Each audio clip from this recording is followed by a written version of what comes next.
first hour, I want to talk to you about method and definitions of economics. And if you have a syllabus, again, I hope you've picked up a copy of it in the back there. You can see some of the topics that I intend to talk about in this first hour. But before we get into it, since everybody has some interest in economics here, what happened to the stock market yesterday? Anybody? You're there. Went down 200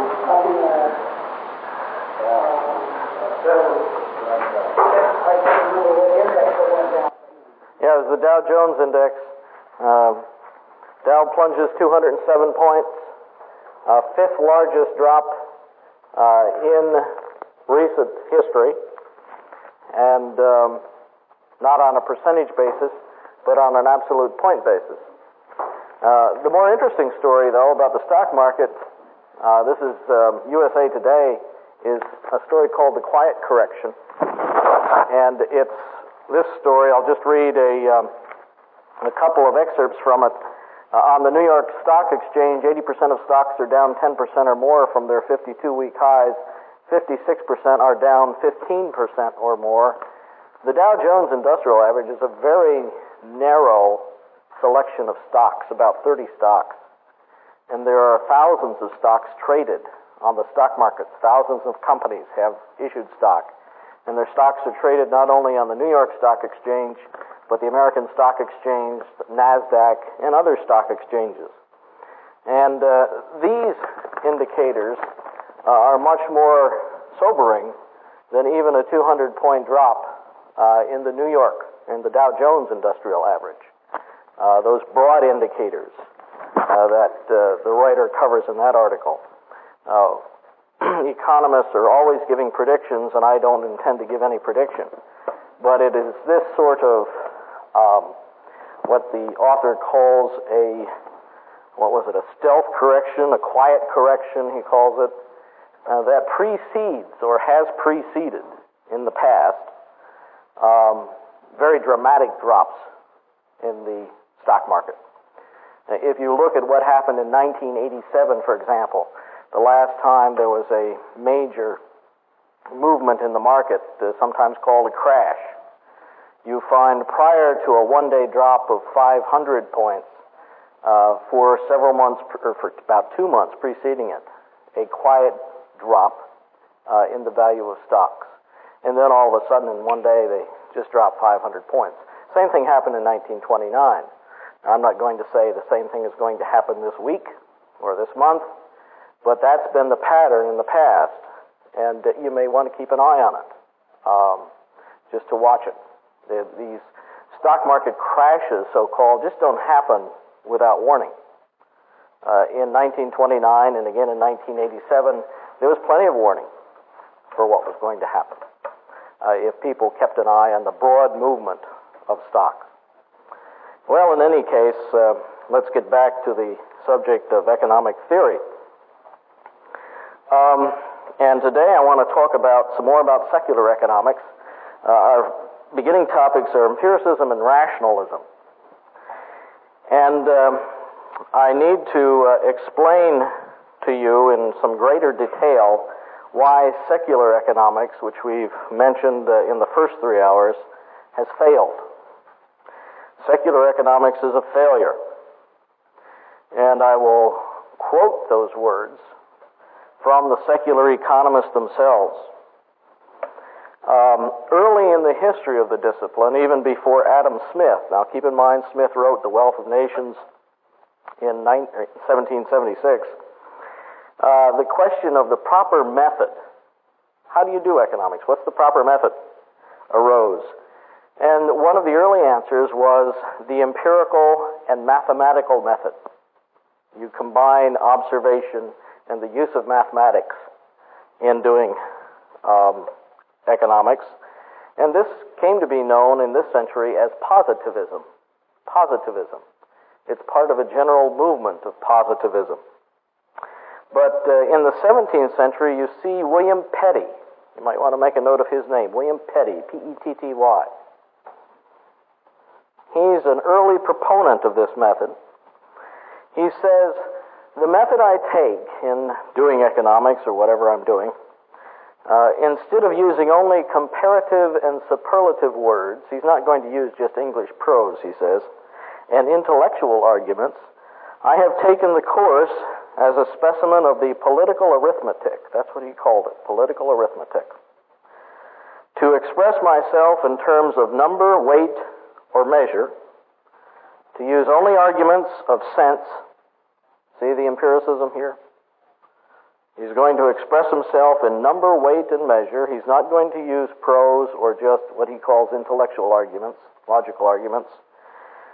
He's using only arguments of sense, and to consider only such causes as have visible foundations in nature. He's going to restrict himself to empiricism. Empiricism in philosophy generally is the notion that what we learn comes through the senses. Everything we know comes through our senses. That's the only route to truth. That's the only way of attaining truth or obtaining truth, is through the senses. That general philosophy is called empiricism. And that's what Petty is saying here. He says, I'm only going to appeal to visible foundations in nature, leaving those that depend upon the mutable mind, opinion, appetite, and passion of particular men to the consideration of others. He's not going to deal with any of those things.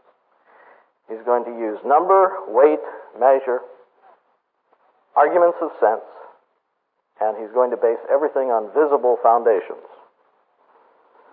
Well, Petty wrote before Adam Smith, and Adam Smith rejected the mathematics, but he did not reject the empiricism. Adam Smith was an empiricist in economics. And after Smith, for the next 100 years until the late 19th century, positivism was the majority view.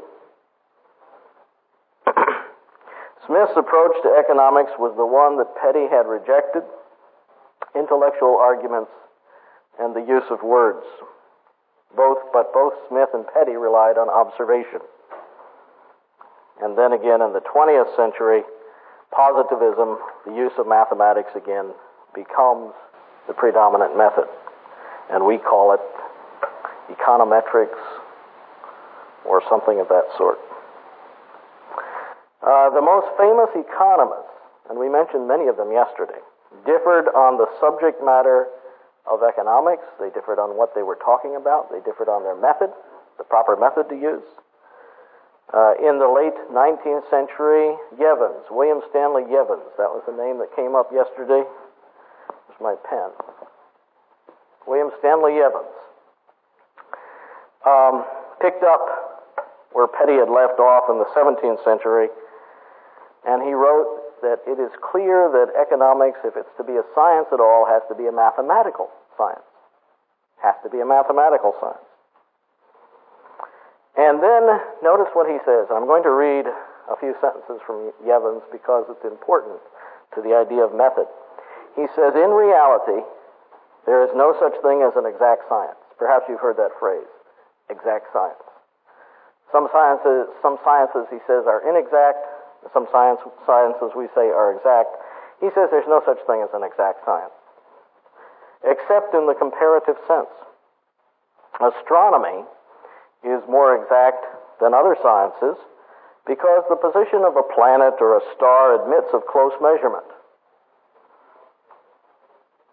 Well, sometimes you hear the astronomers revise their measurements, and usually when they do, they're by astronomical magnitudes. No, we were off by 50%, or we're off by 25%, which when we're talking about distances in astronomy are, or can be, thousands of light years. In any case, he says, if we examine the methods of astronomy, we find they're all approximate. See, this is something, again, that young students usually are not told. Every solution involves hypotheses which are not really true. This is Jevons writing about astronomy. And he's going to make the point even more so as it applies to economics. Every solution in astronomy involves hypotheses which are not really true. As, for instance, that the Earth is a smooth, homogeneous spheroid. Even the apparently simpler problems in statics or dynamics are only hypothetical approximations to the truth. You find this admitted, statements of this sort, admitted by scientists repeatedly through history. And yet many Christians persist in believing that science furnishes us with truth.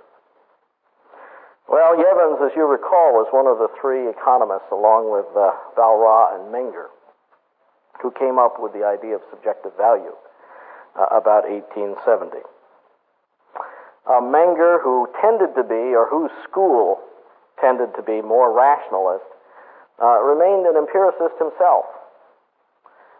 His student, or one of his grand students, I guess you would call them, his student's student, Mises, was very much of a rationalist, and we'll get to rationalism in a moment after we've talked a little bit more about empiricism in economics.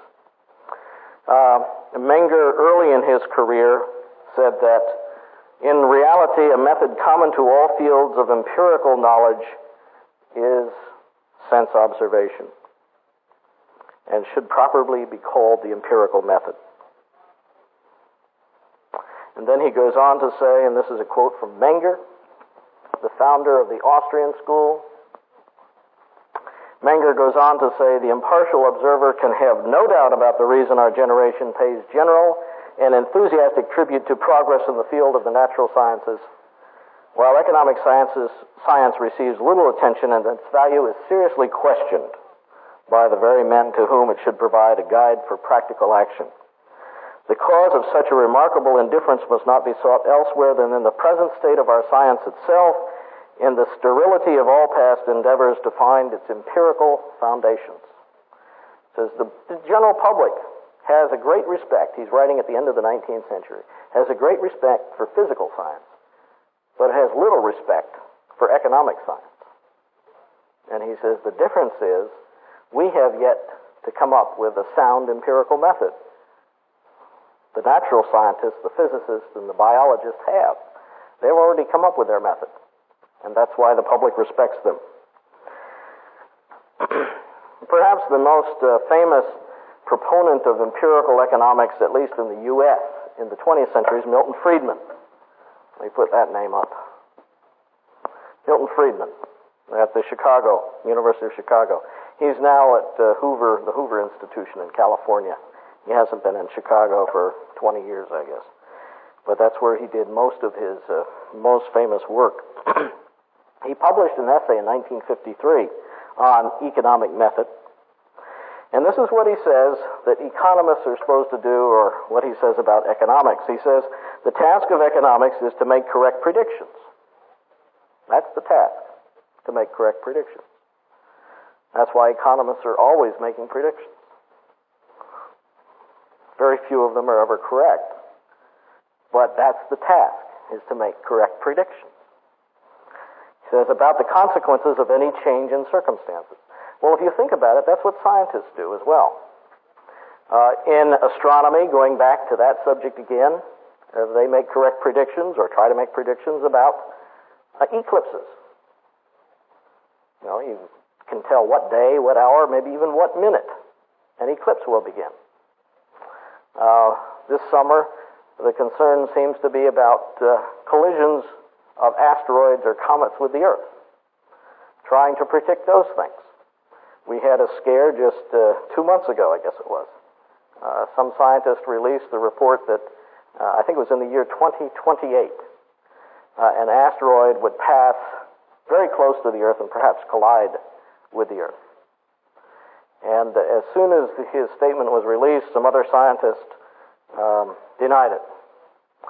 And the accounts that I've read of this is the second scientist said that he made his calculations in 15 minutes and said that this asteroid would not even come close to the Earth, let alone possibly collide with it in the year 2028. Well, who knows what's going to happen in the year 2028. But both of them agree that the job, or one of the jobs of science in any case, is to make predictions. You try to make them as accurately as possible, but that's very difficult to do. Friedman goes on and he says, its performance, that is, the performance of economics, is to be judged by the precision, scope, and conformity with experience of the predictions it yields. That is, you judge economics if it gives you accurate predictions. You judge it to be correct. If those predictions are precise, if they conform to what actually happens. In short, he says, positive economics is an objective science in precisely the same way as any other physical science. I don't know why he thinks economics is a physical science, but this gets back to William Petty again. Petty is saying he's going to rest everything on visible foundations. He says it's an exact science, it's an objective science in precisely the same way that astronomy is, or physics. Then he says the ultimate goal of economics is the development of a theory or hypothesis that yields valid and meaningful predictions about phenomena not yet observed. As you take what you have observed and you draw inferences from those things, you draw conclusions about things you haven't observed yet. Because that's the ultimate goal of economics. It says, viewed as a body, continuing with Friedman, viewed as a body of hypotheses, theory is to be judged by its predictive power. Only factual evidence can show whether it is right or wrong. And then he qualifies that. He says, or better, tentatively accepted as valid or rejected. The only relevant test of the validity of a hypothesis is comparison of its predictions with experience.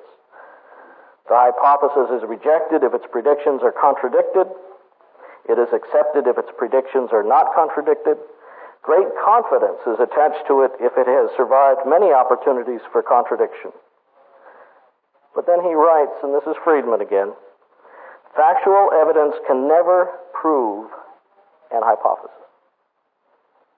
Factual evidence can never prove an economic hypothesis or a scientific hypothesis. It can only fail to disprove it, which is what we generally mean when we say somewhat inexactly that the hypothesis has been confirmed by experience. And he puts the word confirmed in quotation marks. And when you do that, and you're not quoting anyone, it means you don't really mean what the word says. So it's really not confirmed. It's just that we failed to contradict it. But there, the important statement is, factual evidence can never, notice the word never, prove an hypothesis. Now where does this leave Friedman's economics? He's already said the task of economics is to make predictions. And you judge the economic theory on the basis of the accuracy of those predictions. But then he says, the facts can never prove the hypothesis. So you aren't left with very much, by his own account. He realizes the limitations of his method. But Friedman is not a Christian. Friedman is of Jewish extraction, but the last I knew did not make any profession of belief at all in as far as Judaism goes. But he realizes that economics cannot provide truth. Yet he persists in using the method. Now, one would think that people who persist in using the method and spend their entire lives knowing that the method is never going to yield truth, never is his word, you can never confirm an hypothesis.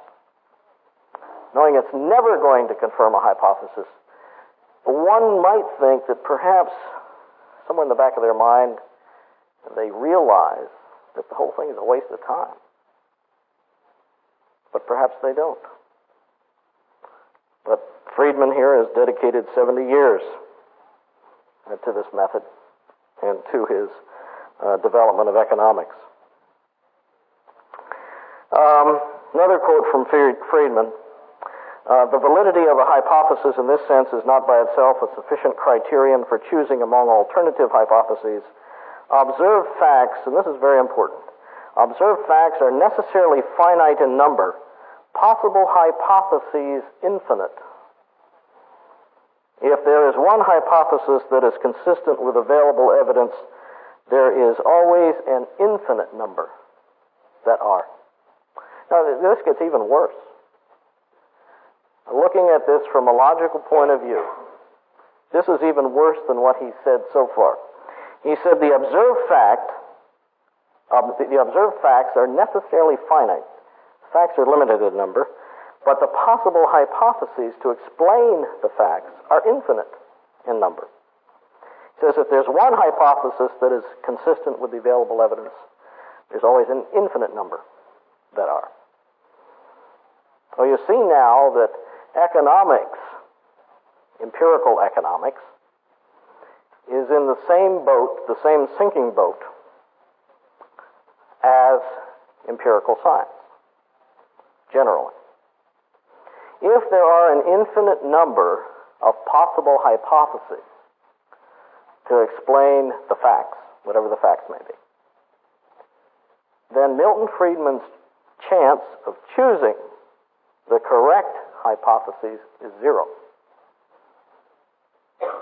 We can say not only are his hypotheses not confirmed, they're false. All of them. If you have an infinite number of possibilities and you choose one and you say, this is a law of economics, there's no possibility you choose the correct one. No possibility. Out of an infinite number. So all of his theories are false. We can go beyond saying they are not only not confirmed, they're all false. Well, if Friedman's correct here, the value of positive economics is zero, or empirical economics. All the laws of physics are false.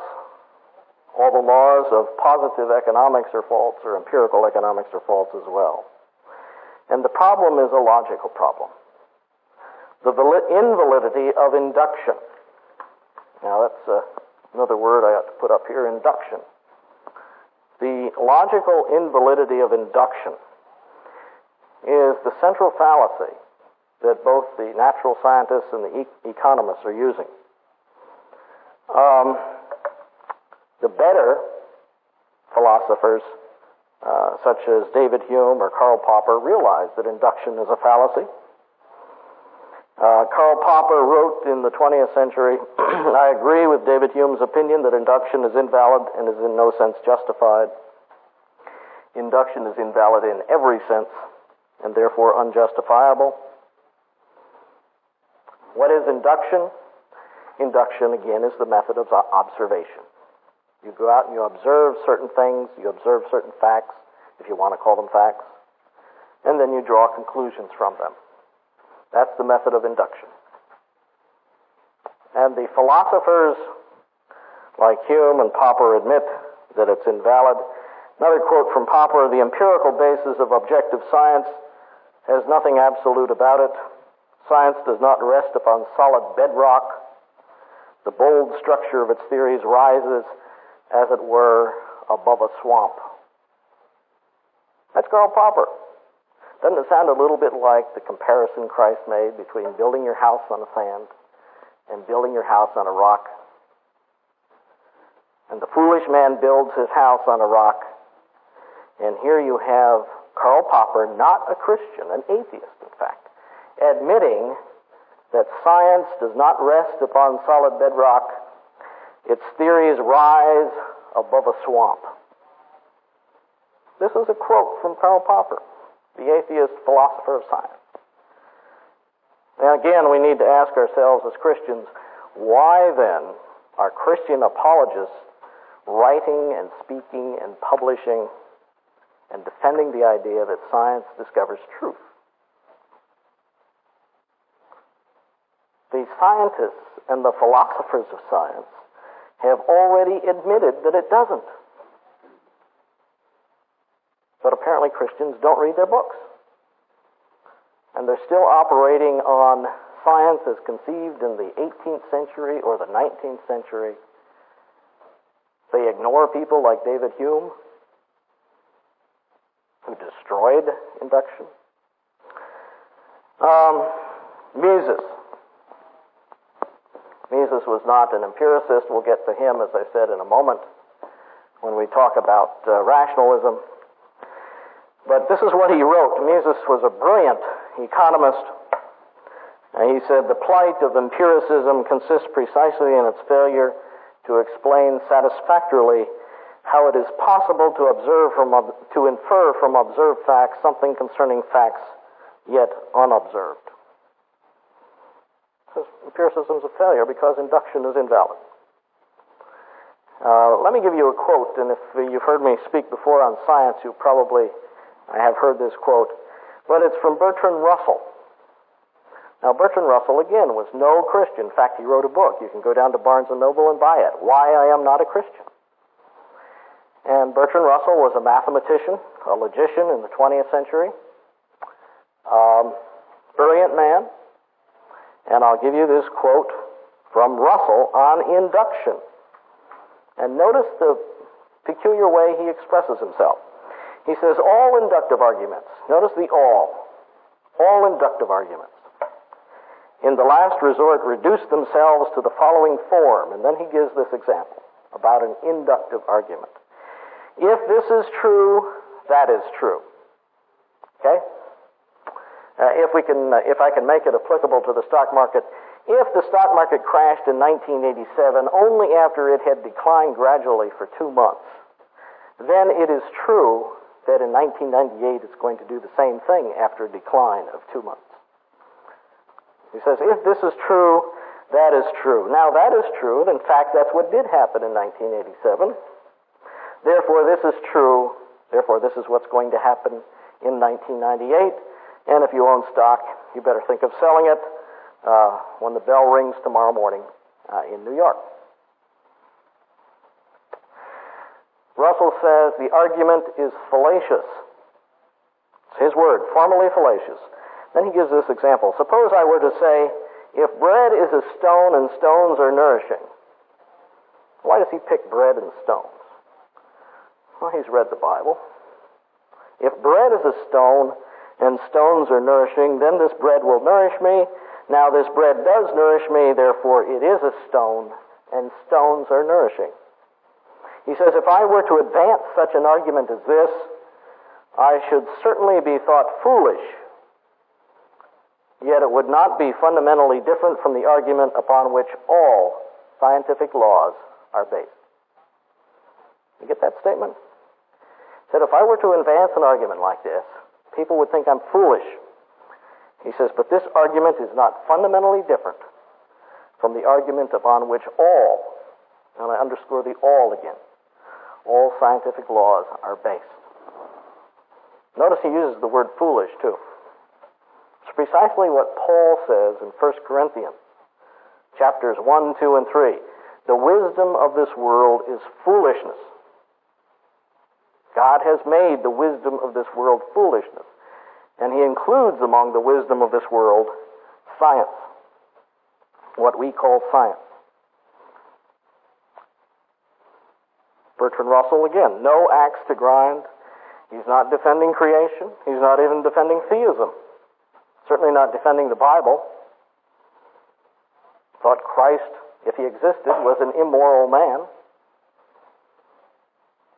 Has no axe to grind in that sense. But he is candid enough to see the logic of the situation.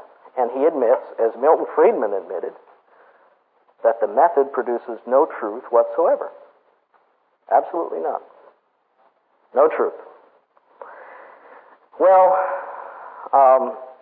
let me give you a few more quotes from Popper just to drive the point home. Popper writes, in science we do our best to find the truth, but we're conscious of the fact that we can never be sure we've got it. Notice the word never. We know that our scientific theories always remain hypotheses. Notice the always. In science there is no knowledge. Notice the no. No knowledge in the sense which Plato and Aristotle understood the word in the sense which implies finality. In science, we never, notice the never, have sufficient reason for the belief that we have attained the truth. Einstein declared that his theory was false. Perhaps many of you never heard that. Einstein declared his theory was false.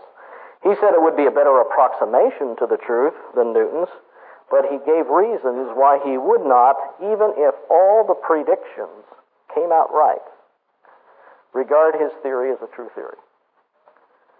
See, it's the emphasis on prediction again.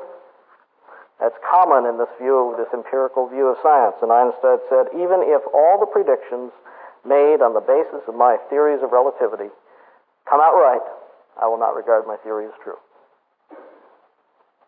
Popper continues, our attempts to see and to find the truth are not final, but open to improvement. Our knowledge, our doctrine is conjectural. Who can tell me what a conjecture is? What's a conjecture? A guess. Our knowledge, our doctrine consists of guesses.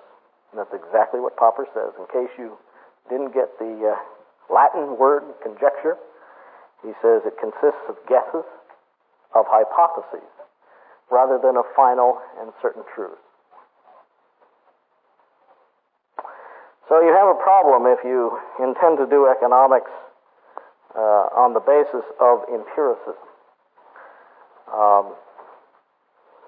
Friedman, perhaps, Friedman won the Nobel Prize in economics about 1976, I guess it was.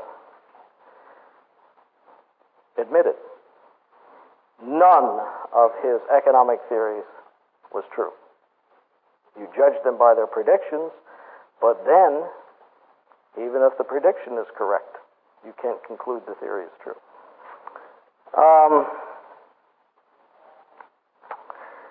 Turning then from empiricism to rationalism, we'll begin that and get a few minutes into it. This is the second method in economics, as it's the second method in philosophy generally.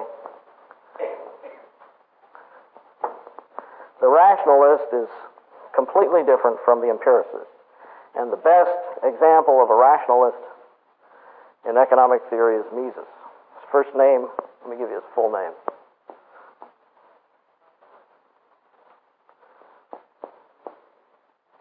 Ludwig von Mises. He's an Austrian. Well, he wasn't the first. There was a French economist, Jean-Baptiste Say. I think I mentioned his name yesterday. Who expressed a rationalist point of view in the 19th century. Jean-Baptiste Say. This is what he wrote. Jean-Baptiste is, of course, John the Baptist. People are too apt to suppose that absolute truth is confined to mathematics and to the results of careful observation and experiment in the physical sciences, imagining that the moral and political sciences contain no invariable facts of indisputable truth, and therefore cannot be considered as genuine sciences, but merely hypothetical systems. He's lamenting this fact. In the late 19th century, Menger began the new school of thought in Austria, and Mises developed it in a more consistent fashion than anyone else. Menger published a book in 1871 in which he discussed method in economic theory, and his book launched an intellectual war in Germany in the 1870s and 1880s. There was an intellectual battle going on. We talked today about cultural war in the U.S. Well, at the end of the 19th century in Germany, it was a philosophical war that was going on between the rationalists and various kinds of empiricists.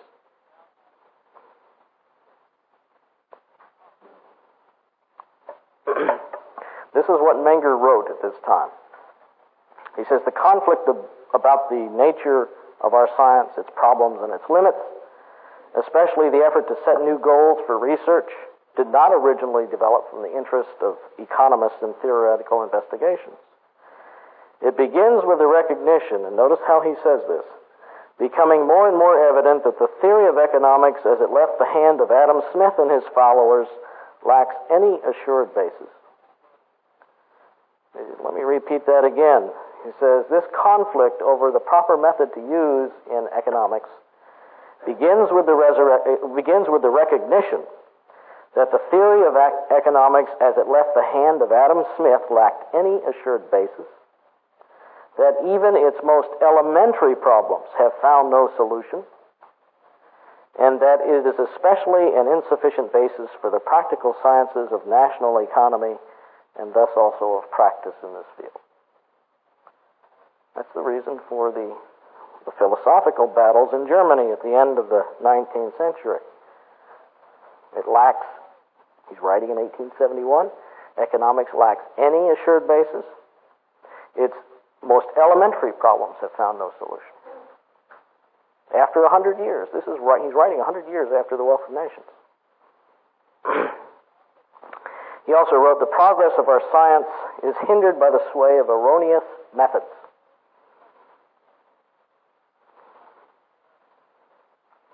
Then he rejects empiricism entirely. He started out as an empiricist, Menger did, but he rejects it entirely.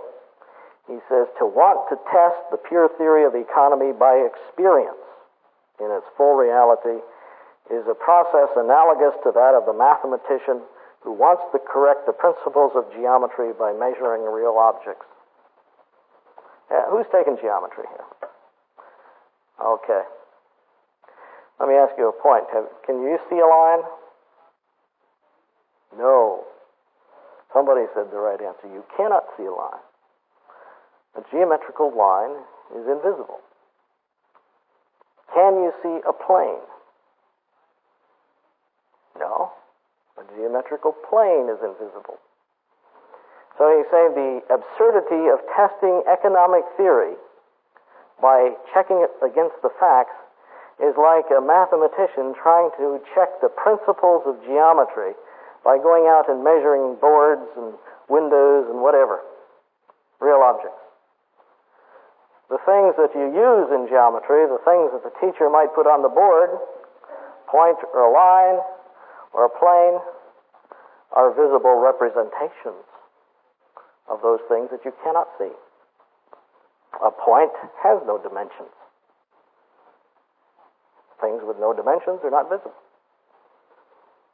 A line has one dimension, but this line here has at least two. Three, actually. You can't see a geometrical line. So he's saying it's absurd trying to check the facts, or trying to check economic theory with the facts is like a mathematician trying to check geometry by getting out his ruler or his protractor or whatever and measuring real objects to see if triangles really do have 180 degrees. The geometry wasn't developed by someone going around with a protractor or whatever measuring three-sided figures and concluding, yeah, they all have 180 degrees. That's not the way geometry begins. And he's making a very important point here. He says the method of economics is similar to the method of geometry. That's what he's saying. He's taking a rationalist position. Economics doesn't depend on making observations. You start out with a few definitions, and you start out with a few assumptions, and then you begin to deduce a body of propositions, a body of doctrine that we call economics. Now I'm going to cut it off there.